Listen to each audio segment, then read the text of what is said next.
Hello, Earthlings. Matt and Tim here. Once again, laughing at me. Hey, Earthlings. we're glad that you're back.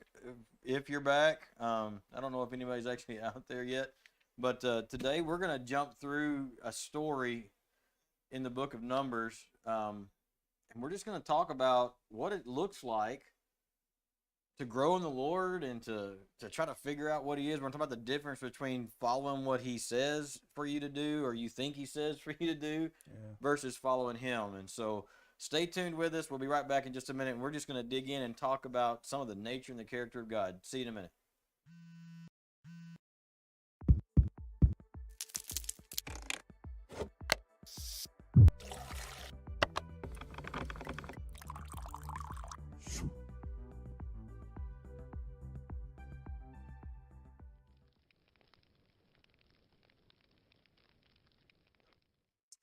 All right.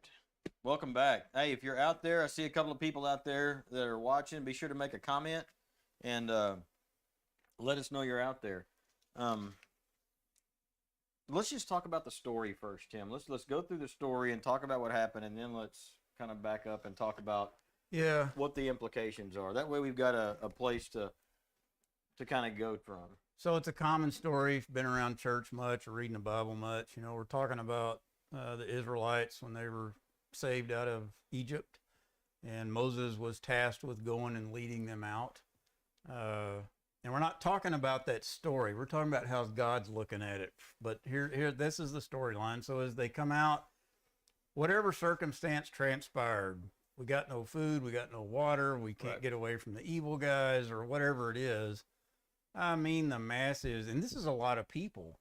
Oh yeah, It's like over 1 million. yeah, It was a big footprint of people coming out of this thing. And I mean, they start complaining and whining at every second. And so part of the comparison to me is us, when we're saved or we're trying to pursue the Lord, and maybe you are matured to a given level, maybe you're not, or yet. And this is all, but you can look at both places. You can say, well, maybe I should be like Moses, or I'm not like him, or I'm like these guys. Either one of those is a good example to look at for us, I think.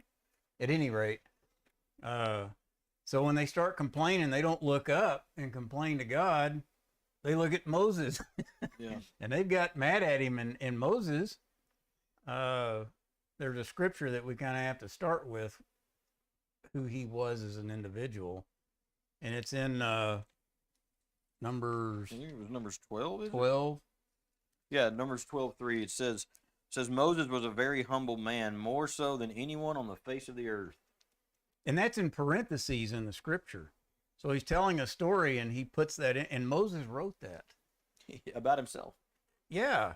And so that throws a wrench in it for the what's the rest of the populace? I was looking for a word there.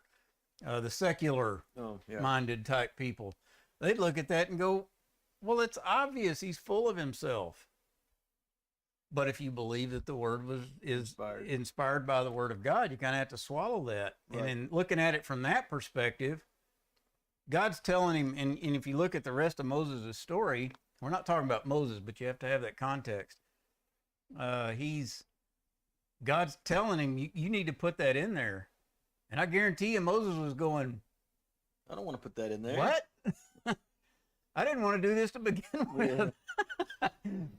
At any rate, it's a powerful message and that's his entire walk. That wasn't right up to this point, right? So that's the Moses that's leading everybody out. And everybody complains and they get up in Moses' face over it. And almost every time you can see his frustration in the wording. He's like going, why are you yelling at me? I had nothing to do with this. Yeah. And at the same time, God gets ready to wipe out a whole lot of them because of it. And Moses is the guy that goes and intercedes for him. And he goes, Yeah, you can't do that. Don't do that. That's going to look like it's going against what you're saying. Right. And so Moses goes and intercedes for all these people that are wanting to strangle him all the time. Anyway, he's kind of caught in the middle of this thing. And there's been theological writers that have wrote he's a type of Christ. And I could probably go with that some. But what I really see is somebody more like Paul or somebody. He's just doing the messenger work. Mm. Uh, Reluctant leader at best. or a scared leader. Yeah. So that's how you can look. And I'm making those comments based off maybe how God was looking down at Moses. Moses believed God, and Moses, up to his his development in the Lord, he did just like all the rest of us. He kind of had to go through a task there. But at this point, he's resigned in a good way. Okay, Lord, I'm going to do whatever you show me. I don't get all of it, but tell me what, and that's what we're going to do. Well, and so where we're at in the story is they're about to go scout out Canaan. That's what we need to set the stage. Yeah, so God sets up, he's been telling these people, I'm going to lead you to a land of milk and honey. All kinds of things have happened all the way up to this point where they're ready to go off into the promised land. Spectacular things. That obvious, an entity much bigger than anything they'd ever known or seen in their life was doing it. Right. So kind of a caveat to that is, well, if an angel or God dropped down and told me exactly what to do, it would make me want to do it. Well, apparently not. Apparently not. Yeah. Well, not only did they have the direction and whatever, they'd seen such incredible miracles. I mean, they'd seen the plagues. They'd seen the flip side of the miracles in that. They saw a huge body of water parted, and it was dry when they walked across it. And they've seen the pillar. They've seen the cloud, the pillar of fire. They're just coming out of 12, watching this stuff happen with Miriam, this amazing, miraculous stuff. And so it wasn't for lack of miraculous experience. Yeah. It's just the human condition of doubt. Doubt, ambition. It could be any of the things, well-meaning or just hard-headed. I see what you're saying, but I ain't doing it. Mm-hmm. All that stuff's in play.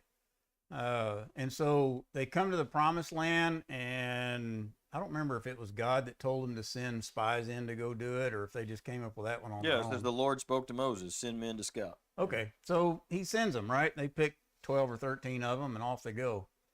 And they saw great things, and they brought back, fruits of the land, literally, and lays them out. And they're going, man, this place is awesome and great. And then all of a sudden they switch tones and they start going, but these big people are out here, and these valiant warriors, and not just valiant warriors, they were evil people, and they saw what they did to people. And they were big and scary. And they'd rip them apart and gouge their eyes out and all that kind of stuff. And they'd never seen even that kind of stuff in Egypt. Yeah. So, I mean, talk about the despots of society. At any rate, they all come back, and two of them, a guy named Caleb and a guy named Joshua, they quiet the crowds down. They're going, wait.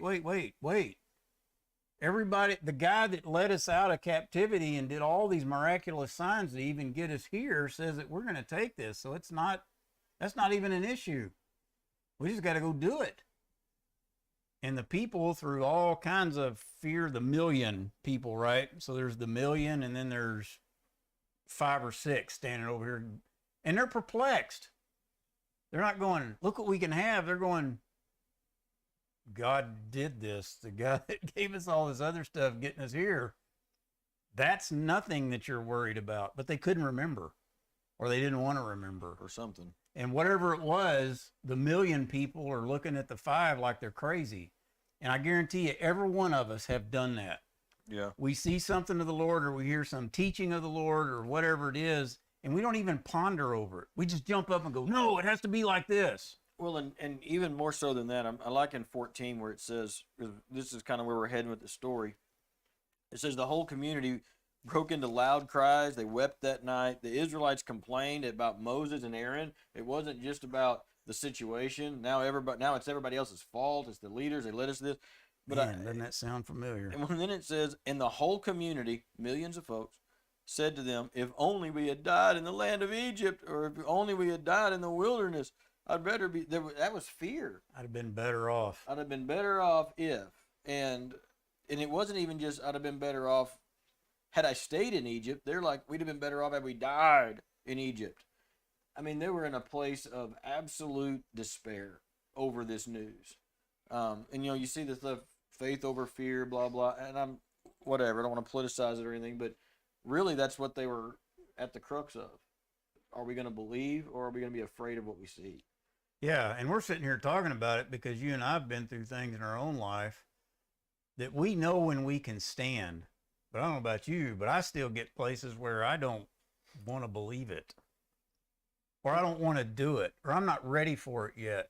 Right. Not like I'm not built to do it. I mean, like I'm too lazy. I don't feel like doing it right now.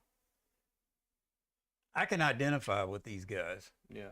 and not in a good way. And even in the place where they said, let us choose us a leader and go back to Egypt. Oh yeah. I mean, they were like ready to throw in the towel and go back into. Right now, the big thing is deconstruction. Everybody's leaving the faith and deconstructing their faith. It's the same exact spirit of, oh, this is terrible. Following God's awful. Let's just scrap the whole thing and go back to the old way. Let's go back, or even some other way, or even some different way. Exactly. Yeah. So that's not a new thing. Deconstruction is not brand new in 2022. They were doing the same thing in the wilderness. And Matt said something earlier that we need to put out here too. We're not trying to cover this, teach you the history, this story as a historical function. We're just laying it as the foundation to be able to, we're going to step back and we're going to look at this at how God was maybe looking at this thing. So let's get through the story. What happened? They go in, they get fearful, they come out. Joshua and Caleb say it's okay. The people freak out. No, it's not. And they actually, in Numbers 14, refuse to go in. And even Joshua and Caleb, they're credible in what they say, not in the fact that they came out and said it because of what was the truth. Those guys were valiant warriors, and the people looked at them like that. So it wasn't like some theoretical office monkey just walked out and said, oh, this is all great and safe. These were serious men that said it. So that was another thing that they should have gone, wait a minute, if Joshua and Caleb are looking at this the other way around, maybe I should look at that different. Well, part of growing in the Lord as you read the scriptures, and we were to touch on what you just said, which touched on what I said. People read Old Testament stories particularly of, oh, let's just find out what happened in the past, and don't really see it as an application. And some people don't even read the Old Testament. They think, oh, we're in the New Testament era, so that's all we need to focus on. But you can learn a lot about who God is and how he interacts with people by reading these stories. And that's the thing. There's a directive by God, a reaction, and some of it was good, some of it was bad. And then there's more action and a reaction by God, and there's a dealing with. And so you can see just how God grows people. That's kind of the thing. And it's constant. Yeah, it is. So in the theology that Matt's talking about, we're in the new covenant. The covenants were from the creator to the created. It didn't change the creator. Right. And we're trying to measure it like that because that's where we are. But no, he's dealing with these people exactly the way he deals with us now. Yeah. That's another way to look at it when you're trying to look at it from God's perspective, maybe. Now, your dispensationalists just freaked out a little bit. I know it. But the nature and the character of God does not change. He is who he is, and you can tell a lot about who he is by how he deals with people. And then you can tell a lot about him by how people respond to him.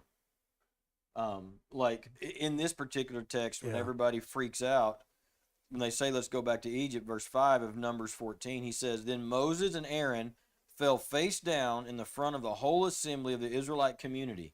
So everybody's out there, they fall down. They're in lamentation at this point in time. They're like, no, this is terrible. Joshua, son of Nun, and Caleb, the son of Jephunneh, who were among those who scouted out the land, they tore their clothes, which is a sign of repentance and lamentation for them. And they said to the entire Israelite community, the land we passed through and explored is an extremely good land. If the Lord is pleased with us, he will bring us into this land, a land flowing with milk and honey, and give it to us. Here's the key phrase. Only don't rebel against the Lord, and don't be afraid of the people of the land, for we will devour them. Their protection has been removed from them, and the Lord is with us. Don't be afraid of them. That's a deep and important part, because you've got Moses, Aaron, Joshua, and Caleb who are doing what we see Abraham doing, which is believing God. Yeah. God said, go and take it. And you can use this as application and jump forward into, like, okay, so I can take this example. And when I see adversity, if God says go, I've just got to go and trust that he's going to take care of everything. Maybe. It doesn't mean they didn't have to go in there and fight, and there still was things to do, but they were going to come out in the end. But the admonition that they were giving the people was, don't be afraid, believe God, have faith. He told us what to do, now let's go do it. Don't lose sight of what he's given us because you're afraid. And this wasn't the first time they heard that. Exactly. And they even heard it out of God's own mouth to a big extent. Right. So, oh man, I was fixing to say something that I thought was good, but it just went out of my head. So these guys, these few people are saying what's already been said. And here's a big deal from how God was looking at it. Those people had the capacity to believe it, and I think they probably did believe it. But for whatever was in them, the fear was too strong, and they didn't want to take it. Right. If that were not the case, they had everything within them and the capability to say, let's go do this, though I may be fearful or something like that. And that's permissive stuff with God. Fine. You don't want to take it? When you obviously can see it, you obviously know that you can. And I think it's that clear. Because I know I've done things where I felt like I've been led by the Lord to do something and I didn't. That's a whole nother story I could tell you, but I can actually identify to that. Well, and they're about to be held woefully accountable. Yeah, by God. That's the next trick. So they refused, and God said, okay. Well, and then it says, while the whole community threatened to stone them, I mean, not only are they rejecting them, they're like, let's kill these guys and let's just take over. The glory of the Lord appeared to all the Israelites at the tent of the meeting. And when that happened, 1 million people shut up. Exactly. And I get that out of other history that had happened in that instance. Well, if you think, it's like, when you were a kid, you were doing something you knew you weren't supposed to do, and then you get caught, like right in the middle of it, in that moment of, dang, they're standing right there. I'm There's busted. no hiding. Yeah. Multiply that times 1 trillion and infinity into, I believe that instantly they knew they were busted and they were in trouble. Yeah. And because then he just begins to speak. Then the Lord said to Moses, how long will these people despise me? How long will they not trust me? Despite the signs that I've performed among them. He's saying they know better. It's not that they didn't know. They had heard it before. Perfectly. And I mean, in every kind of understanding you can think of. Well, and he says, I will strike them with a plague, destroy them. I will make you into a greater and a mightier nation than even they are. But Moses replied to the Lord, and here's the thing. The Egyptians will hear about it, for by your strength you brought these people up. And this is where you have this conversation going back between the Lord. And ultimately, he tells them they can't go in. That's their punishment for their rebellion. That generation's not going to make it. But their kids that will. they have, Right. The next ones will take Right. it. Well, and they wind up repenting. I mean, I want to jump in the story. I mean, we're not doing No, an exegesis of the I passage. got you. They do wind up repenting, and realized what they'd done wrong. Oh, okay, we rebelled against the Lord. And they actually... I think it was kind of superficial. But. Well, and maybe it was. and maybe it was. Because, it's like I always ask my kids, and they're like, I'm sorry, I did wrong. I said, are you sorry that you did it, or are you sorry you got caught? Because those are two very different things. And we can rationalize that with our earthly kids and earthly things, but the big question is, are they really repentant? And there's some evidence here to prove that they're not. It's probably half and half.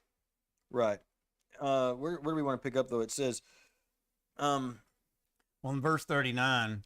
So Moses comes and tells them everything God just said. You ain't taking it. You're going to die out here. And so they said, in the morning, however, people heard it the next day. Verse 40. Yeah. In the morning, however, people rose up early and went up to the ridge of the hill country. In other words, what the military calls line of embarkation.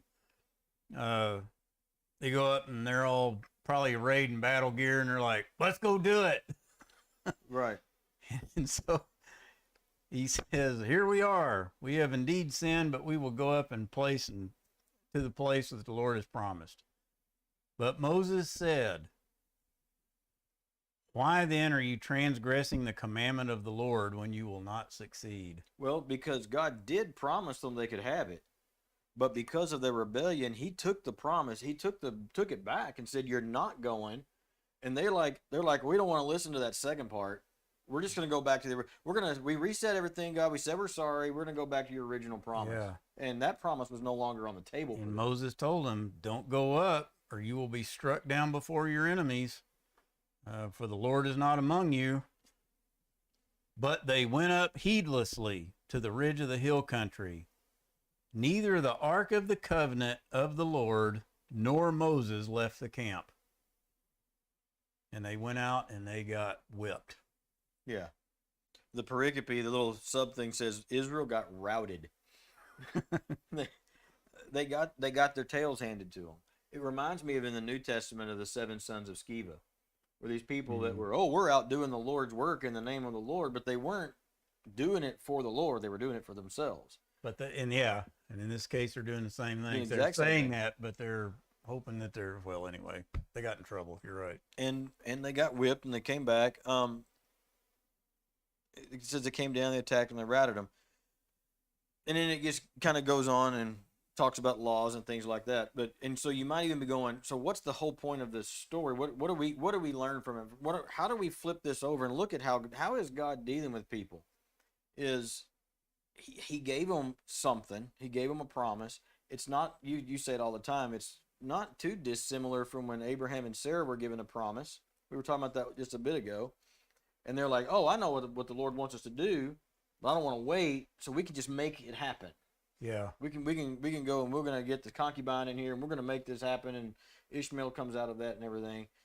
And they messed up their role to some degree in what God had done for them in the plan and in the promise. They didn't thwart the plan, but they changed their role in it. Same thing with these people. Yeah. No, that's exactly right. So there's several different things going on here at once. So there's a difference between God's will and God's permissive will. And this probably take more discussion than what we're going to start right now. But God's will is when God says, do this. And Moses, he said, or Abraham, he told Abraham, how he even picked Abraham, that's a whole nother topic. Who knows? But for some reason, he tells Abraham, leave your family and go to this place. And basically, this place was kind of a desert, not much good place as far as land is concerned. Don't even know if Abraham knew that or not. But what he saw and heard, he convicted him. He knew that in whatever terms he was doing it, that this was the Creator God himself, and he made that choice all on his own. He could have said no. He picks up all his stuff, and off he goes. That's doing God's will, not really knowing what's out front. You don't really worry about it, and that's how Jesus lived. Yeah. He did God's will. The story he was just talking about, and we've talked about it before, was him and Sarah, and he says, you're going to be the father of many nations. And he was like, okay. And it says that he believed God, and God credited him his righteousness on that instant right there. Not too long after that, that's when they started, and you could say it was Sarah's fault. Not really. Sarah brought up the suggestion, and Abraham did it. Yeah. Some people could say, well, he was a pervert. That's why he did it. Other people would go, well, he was whipped. He did whatever his wife wanted to do, which most of us do, and allowed it. Yeah. But he could have said no. But once he did, he made a big mistake. They both sinned. That didn't thwart what God said the promise was going to be. Because But now, the promise was, I'll make you a great nation, and you'll have all these descendants and all that. what he said was is that he's going to make Abraham Right. a great descendant. So now Abraham introduces the other stuff because now he's got a son, Ishmael, by somebody else. And there were other ones. So Lot wasn't even in the promise, right? But Lot had 2 kids from his daughters in a messy deal. And those 2 guys, their races that they were responsible for prospered. Yeah. And God said it's because they were sons of Abraham. Yeah. So in the big scope, God's doing everything he said he was going to do for Abraham, but all that other stuff transpired because he sinned. So one was in the permissive will of God. Yeah. If that makes sense. He allows you to do it. You mess it all up. But he's got a plan that he worked on something specific, and it actually transpired and worked. Right. Even though it caused a lot of grief, it still didn't stop God's Plan. his plan and his promise for moving that. That's the difference. Well, I all want to stay in the will of God. Well, yeah, we all do. But unfortunately, we all falter and stuff. Well, and the good news is that doesn't really stop what he's doing. Well, the interesting thing about this story is that their rebellion was actually was wrapped up in kind of a pseudo obedience. Pseudo obedience. Meaning it wasn't really obedience, but they acted like it was obedience. They called it obedience, but it wasn't. It was Smelled like it, talked like it, looked like it, but it wasn't. It was actually objective disobedience based on what he had just told them. You don't get to go in. Well, we're going to go in because you promised us. I mean, there was actually some arrogance in their response of, well, you've already told us we can. And it's not even that it's belligerence. It's willful ignorance. Because they came in lamentation. There was repentance. We were wrong. We did wrong. But now we're going to do right. And I wonder how many times we try to go do the stuff for God that maybe he had told us to do and we're no longer doing. I'll give you an example. I know somebody who, if they get into the ministry and something occurs or transpires where they're no longer qualified for the ministry. I don't mean something big. Yeah. But yet they continue to fill the office or fulfill the whatever because God called them at whatever time, not taking into account that there was a shift based on their actions or whatever. Oh, but I'm doing God's will. I'm doing what God's called me to do. Well, but you exited that path. They had exited that path of being able to go in and wanted to get back on the original path. And they weren't supposed to do that, and so and part of that's the growing process. And I think that's one of the things I wanted to talk about was, so how do you what can we learn from the Lord? We're 30 minutes in, and what is it? What Tim was just saying about we think everything in a line. We talk about it almost every time we get together about linear thinking. We think everything is chopped up like this, and what we learn about God from this is God's got a plan. This is where his sovereignty really begins to take over.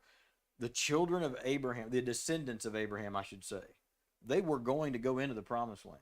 Yes. What it looked like when they got there, how they got there, who got to go there, and who all got to stay out, Moses included, was all kind of dependent upon how they believed him and how they obeyed him. But the people were still going to go. The nation was still going to be made great.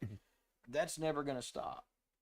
And so we can step back from that and go, okay, I may screw some things up, but I'm not going to screw up his whole plan. I can't send this thing off the rails.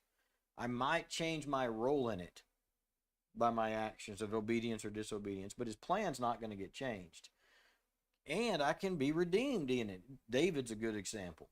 That was not God's will for him to do what he did with Uriah and Bathsheba. But God's whole plan for the king of the king of Israel, even Jesus coming from his line, blah blah blah blah blah blah blah. It didn't get derailed. I look at stuff like that, and because here's what happens in my own heart. A lot of times I think I screwed up, I did this, I made the wrong decision, and I carry the weight of, well, that's going to screw up everybody else. I know a lot of pastors will do that. If I don't get this just right, if I don't teach this just right, if I don't lead just correct, this whole church is going to fall apart because of me. I'll read something like this and I go, no, Not necessarily. I mean, will your choices impact people? Sure, they will. But God's plan is going to get accomplished. Well, and something you just said. Moses, Joshua, and Caleb in this particular instance. So it took 40 years. God, they get to the embarkation line to go into the promised land. God says, nope, turn left. And they just kind of did this big Right. circle for 40 years for that generation to die off. And Joshua and Caleb were not necessarily spring chickens up to this point. Yeah. They weren't as old as Moses, but they were well established and strong men at any rate. So those 5 or 6 people had to suffer for 40 years for what these other people did. Yeah. And that's another thing, you know, you can pitch a fit and I shouldn't have to, that's not just, and that's not right. And that's something you have to learn to go through, to be honest with you. In the plagues in Egypt, when all that was going on, the Hebrews were going through the same plagues trying to get Pharaoh to give up frogs and locusts. They were having to deal with all that too. Suffering through somebody else's hard-headedness. Whether that's just or not, I don't know. But I do know that God uses those things to prepare you to be able to do things down the road, which in this case, these guys that have got to the line of embarkation and they said no, they had been prepared to understand and see what God was all through that stuff, or he would have never put them in that place. Well, and I always like to try to make modern day application where we could see it. What happens in a lot of our situations is you think of it like a church. It's not a church, it's a nation, but I mean, it's so it's a mega church, 1 million people. 5 leaders trying to follow God. Everybody else is against them. They don't get to go forward. They don't get to whatever. Now what would happen is there would be a church split, you know, those 5 guys would do their own thing, and you know, there'd be this big fight or whatever, or the leaders would just say, you know what, you guys are on your own. You want to go rebel against God? Go sit in it your own self, blah blah. But they stayed leading them because they loved them. And that's another thing. Countrymen, it was their family. You can look at Moses and them when they goes, you can go, but the Lord and me, we're staying here. And I don't think they did that like, no, you need to go get yourself handed to you. It wasn't you're going to get yours. It was probably very remorseful and a hurtful thing for them to have to watch it happen, I think. Well, and if you've ever had an adult child walk away from what they've been taught, I mean, and you say to them, hey, I don't think that this plan that you've got's a good one. I think it's going to hurt you, but go do it. It's not man, I hope they fall on their face. It's lamentation, and you weep over it and you don't think that he was standing back watching them get routed and it's just people and they're just getting torn apart, and you know, it grieved his soul. Well, I think one of the practical things to take out of this is look for people that are looking for the truth. Yeah. Now that's a learned thing. Yeah. You're not always going to see that, but you can certainly go up to somebody. Why are you standing where you stand? And on both sides of a fence, so to speak, I guess maybe, or just contemplate that and say, Lord, show me what this stuff is. He says he gives wisdom to people. Yeah. And this is not an uncommon situation. All through biblical history, you'll find people that were standing where God said to stand, doesn't matter why, and they were in a minority a lot of the time. And in the New Testament, you see Paul going on his journeys and some of the people in there that suffered. The crowds are going nuts on them 1 minute, and the next minute they're going, hey, you're right. Let's do it. Jesus even went through some of that stuff. Yeah. And the other way around too. In the intermix of people that are rebelling in this particular instance, I think there were probably a lot of people that were going, wait a minute, maybe I'm scared to go in here, but I know who these people are that are saying this is a good thing.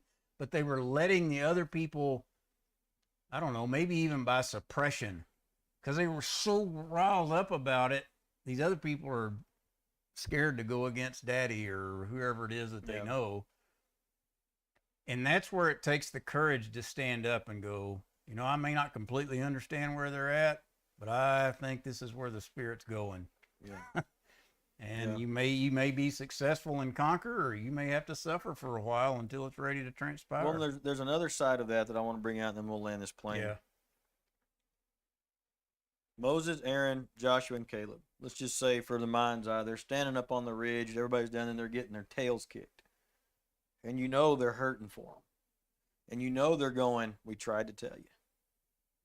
I hate it for you, but whatever. So whoever's left comes tail tucked running back up the ridge, back up to Moses, Aaron, Joshua, and Caleb. They take a left turn, they're going to wander with whoever's left until they're all dead. Well, they just got the crap kicked out of them. They need healing. They need ministering. They need shepherding. They need love. They need salve on their wounds. Who do you think provided that? Moses, Aaron, Joshua, and Caleb. So standing up for what's right doesn't always mean that everything is awesome. It may mean that you get to pick up the pieces when everybody gets their butt kicked because they thought they were going to go do what God didn't tell them to go do, even though they went in the name of the Lord. It wasn't God's deal. There was no foundation. They got the crap kicked out of them. And then those that were sitting back there with their feet dangling off the ark, so to speak, watching them go do this, hop down, figuratively speaking, of course. Yeah. And they pick up the pieces, and they love them, and they set their shoulders for, well, and I don't know that they didn't know it was going to be 40 years, but I mean, like, well, I guess we're going to have to take care of you guys till you all die. And it's not just that. And we're going to have to finish raising your kids in the promised land. But that's all nature of God stuff. Yeah. They didn't come out and do that only because of the feelings in it. God did it too. Exactly. That's what I'm saying. He didn't leave them just because he kept them from going in there. Yeah. The presence of the Lord continued to stay with these people through the wilderness. If you read about their wilderness wanderings, they still experienced the presence and the miraculous care of the Lord. They had no provision coming in. Can't go get formula right now because it's all gone. Yeah. They had food that they walked out of their tents and got. Their shoes and clothes never wore out. The presence of God never left them. And that's the difference between punitive punishment and discipline. Yeah. They were disciplined. And there was a consequence to what they did. They didn't get to go in, but they never were removed from the favor and the care of the Lord. Yeah. Just because they screwed up. Now, he was indignant with them. That's no doubt. But he's still theirs. And so the encouragement, what do we learn from the Lord is when I screw this up really bad, I may have to continue to experience the consequences of my action, just like David did and his descendants, blah, blah, blah. Yeah. But that doesn't mean that he doesn't love me. Nothing can separate us from the love of God. And he goes through that list, and then it covers everything that exists. Yeah. And so there even in the New Testament, you see Paul writing about somebody being turned over to their reprobate heart, or turn over to Satan, turn over the reprobate heart so their soul may be saved. Yeah. There's an ultimate goal of care and love and concern and sacrifice. But when I read this, it's everybody focuses on the rebellion and what happened, and you better obey God or he's going to, tear you up. But there's a lot to glean out of this. The big picture of it. The big picture is sometimes even doing the right thing is going to cause you to suffer. And the purpose of your suffering is to care for those who caused it. Yeah. And you got to minister to those who caused it because they're family. And you don't think that sometimes Joshua and Caleb would get up on year 15 and be like, I could have been eating those grapes right now. Those idiots, they went through those emotions. Sure they did. And then they picked themselves up and they go to the tent and the meeting and they would do what they did and they just carried on. Yeah. That's one of the big parts of this story for me. That's true. And that's a good way to look at it. How you learn if Jesus had to learn obedience through what he suffered, how much more Joshua, Caleb, Moses, Aaron, and all of these people's descendants to learn obedience through suffering. Yeah. And so I guess that's kind of the wrap up for today. You got anything? Don't forget about tomorrow. If you're a dude in the area, men's conference tomorrow at the Bridge Fellowship. Tim and I will be teaching on Kingdom Vision. You may hear some of this kind of stuff if you're going to be there. But if you haven't signed up, just show up anyway. Yeah, just come. We've got some extra food. Show up at 9 o'clock at the Student Center, and we'll be there till we're done, or 4 o'clock, whichever comes first. But definitely through lunch, and we've got some stuff to share with you tomorrow. So make a comment, like, subscribe, hearts, and all that goofy junk. Help us with the algorithm. Talk to you later. You guys have a great weekend.